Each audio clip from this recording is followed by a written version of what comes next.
I have to thank the town of Claresholm for always supporting me and helping me through this time. I gotta thank the fans.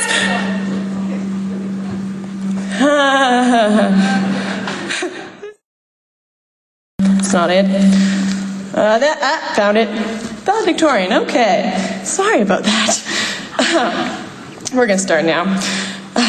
When Mr. Seguin first informed me that I was valedictorian, I was excited and then petrified. Not about public speaking.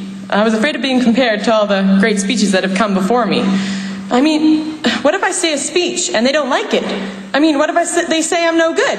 What if they say, get out of here, kid, you got no future? I mean, I just don't think I can take that kind of rejection. I'm not joking. Those exact words went through my mind. Then I watched Back to the Future, and Marty McFly says those words. Was this theme meant to be or what? Everyone kept telling me how they thought the speech should sound. Some wanted it to be hilarious, others tear-jerking. Did you know there's a website where you can buy a pre-written grad speech? Crazy. But after a while, I realized my speech doesn't have to be super funny or touching or hilarious, and it just had to be me. I didn't need other writers helping me to find material. I had all the inspiration I needed right here, this graduating class. We've worked so hard and accomplished so much over the years. We've helped each other become the people we are today, and every single one of us is important because of the experiences we've shared and the experience we have yet to encounter. Speaking of the future, I actually want you guys to hear a dream that I had last night. It was so weird, all of you were in it. Not everyone in this gym, that would just be creepy. Just the important people, the graduates, and a few others. We were all at this year's World of Wheels, in our caps and gowns. All of a sudden, Mr. Madsen pulls up in a bright yellow school bus. Okay, don't judge me. I know you've all had bizarre dreams. Anyway, he's in his usual getup. A lab coat with the burn marks on it from the explosion that some of our grad class got to witness. Not me, and apparently he won't recreate it for those who missed out. Anyway, Mr. Madsen said he wanted to win the most lived-in category, and that all the grads should get on the bus so he could win. And being the good sports that we are, we all oblige. All of a sudden, the bus starts moving. I look outside and I see Mr. Madsen with a controller in his hand. Apparently, this controller can drive the bus from the outside. Weird, right? One would not think, Mr. Madsen, kidnapper. But then again, he will do anything for a good science experiment. As soon as the bus reaches 88 miles per hour, miles, not kilometers. I know it's odd, just stay with me. So it reaches 88 miles per hour, and we see a huge flash of light. Then we're in front of the high school, which isn't too strange. We all pile out of the bus, still in our caps and gowns, and head into the school. We could all sense something was wrong. Our first clue was Mr. Sean Boyle, Principal Boyle. He walks right past us and into his old office. He was clearly in his own little world, because who doesn't notice 81 kids head to toe in grad gear? Then I get a brilliant idea. I race down the cafeteria hall and take a look at the grad pictures hanging there. The most recent picture was a class who graduated just before we entered grade 9, the class of 2007. There was only one explanation. Mr. Madsen had invented a yellow school bus time machine and sent us back to the start of our high school years. It wasn't a dream. It was a nightmare.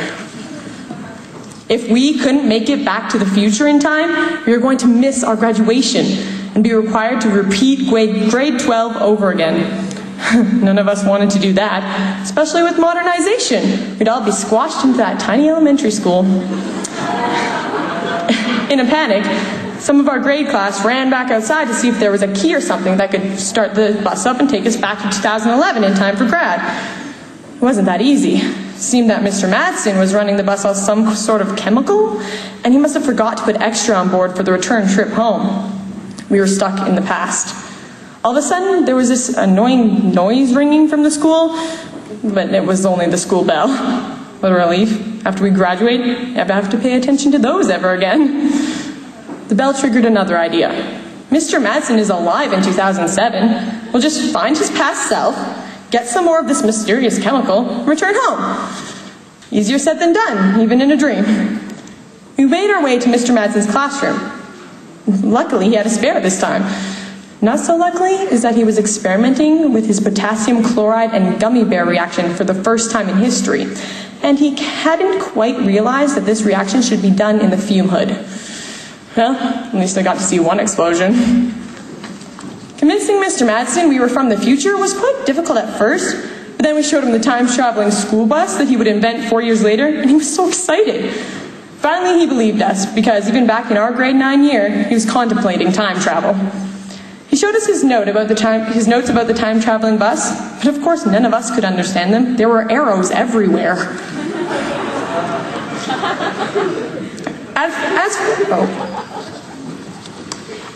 Skipped a page, hang on. Yeah, I'm valedictorian. Don't number my pages. Give me a second.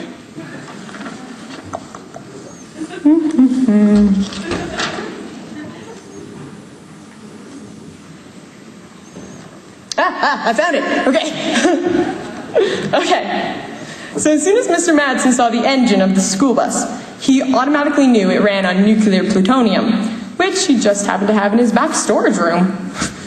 As he was pouring the plutonium, without measuring of course, we all decided to write Mr. Madsen a warning about this future explosion that was going to occur in 2011.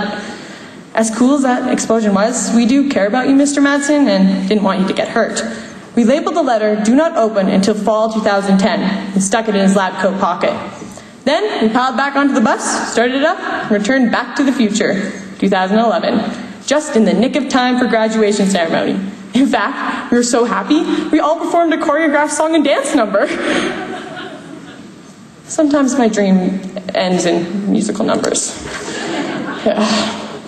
Well, as for Mr. Madsen, well, he did read our letter, warning him about the explosion, but being the scientist he is, he had to try out the experiment anyway, just to see if it would actually explode. It did. It was such an interesting dream. I felt so grateful having traveled through high school with his graduating class. I thank the teachers and support staff at WCCHS, as well as our elementary and junior high staff, for guiding us through these years. You've taught us more than the curriculum. We are leaving this school with the ability to explore, investigate, and think for ourselves.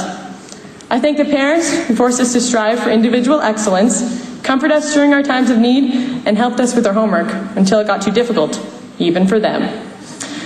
Now, I've never been comfortable with speeches, so I'm going to say my farewell in a way I'm more accustomed to.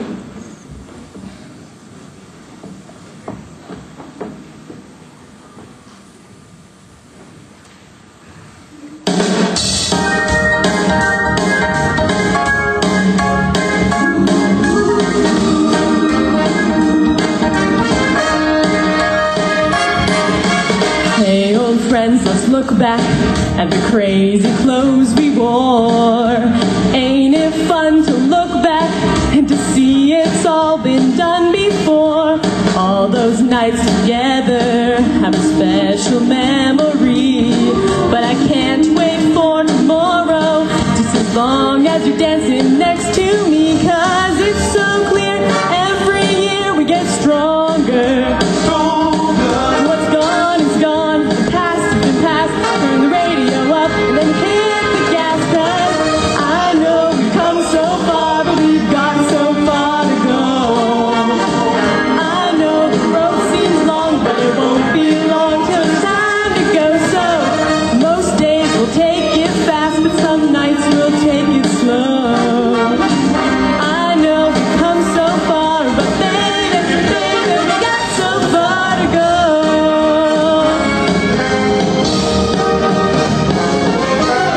Hey, old friends, together, side by side and year by year. The road was filled with twists and turns, oh, but that's the road that got us here. Let's move past the bad times before those memories fade.